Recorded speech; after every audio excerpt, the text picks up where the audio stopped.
abantu nzi baheruka gukorera imbanuka muri minsi ni babiri ntabwo hashize ukwezi. Ni ikiraro kiri mu muhanda uri mu gishanga rwagati wakozwe kugira ngo abahinzi bajye babona aho banyura bajya mu mirima yabo impande y'urugomero rufata amazi damushiti rufite hegitari 4 z'ubuso bushashe n'ubujyakuzimu bwa metero 4 zijya zirenga iyo imvura yaguye rukuzura cyane. Gikozwe n'ibiti biteyemo imisumari, munsi yacyo muri metero 2 hashashemo amabuye na senyenge zishinyitse. Kuri ubu ibiti bibiri nabyo binyeganyega by'abaturage banyuraho, hakaba n'abagira ubwoba bahitamo kunyura munsi yacyo bakambakamba, ibintu bijya bitera bamwe kugwa muri uru rugomero rw'amazi. Aba baturage bavuga ko biturutse ku mpanuka bakunze guhuriramo nazo iki kiraro cyagakwiye gusanwa. Abantu nzi baheruka gukorera imbanuka muri minsi ni babiri ntabwo hashize ukwezi. Kandi baravunitse baje kwa muganga, baje no kwivuza kwa muganga. Nk'umwe ndetse unahakorera wanavunitse n'umukozi w'umuzamu uhakorera anarushinzwe kurinda ibikoresho bikoze uru rugomero.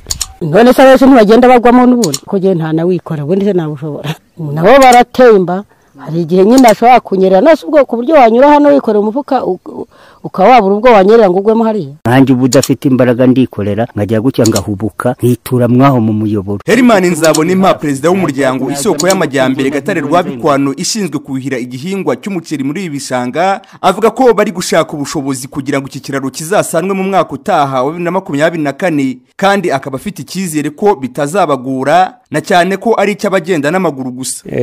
Kiriya kiraro nabyo wakibonye nicyo kwambukiraho n'ibirenge kirashaje, ariko mu ngengo y'ibikorwa nyine tujya dukora n'ubundi tubishyiramo buriya nacyo kirateganyirijwe wenda mu mwaka utaha nacyo gishobora kuzashyirwaho kigasanwa, kuko ari icy'amaguru dushobora no kwifashisha abanyamuryango bakaduha izindi mbaraga zabo wenda twakora ku musanzu cyangwa no ku bindi bikorwa byateganyirijwe kuko byateganyirijwe twagikora. Nubwo uyu muyobozi avuga ko bazareba ko iki kiraro cyasanwa umwaka utaha kandi mu kubushobozi bw'irishira hamwe ashingiye ku kuba iki kibazo kimaze igihe gisaga imyaka 3 gihari, umuyobozi w'ishami ry'ubuhinzi ubworozi amashyamba n'umutungo kamere mu karere ka Bugesera Gatoya Theophile avuga ko ibi ari uburangare bukunze gukorwa n'imiryango ishinzwe gusaranganya amazi mu bishanga, kuko ibikorwa remezo biri mu biganza byayo, bityo ngo iby'iyi miryango ifitiye ubushobozi ibigomba guhora iri maso ikabisana, ibyidashoboye ikaba yabitangira raporo igafashwa kubona ubushobozi. Ukuvuga ngo n'ubundi ni intege nke z'abantu nanone bari aho ngaho bo kuba bakora raporo y'ibibazo bihari ngo babihe urwego rushinzwe kureberera ibyanya byatunganijwe na leta mu karere hose. Iyo bigaragaye ko ababishinzwe batabikoze mwe mu bikoraho iki nk'urwego ruri hejuru yabo?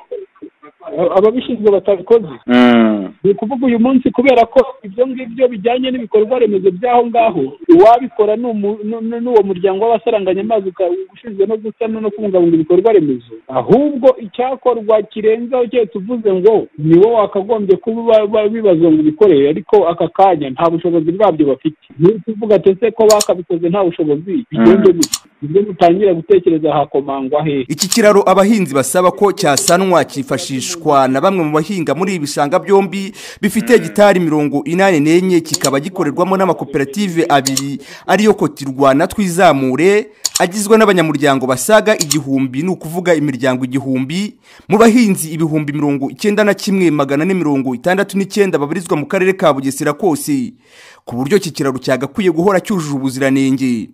I Bugesera na Studio Habimana ku bwa Radio Huguka.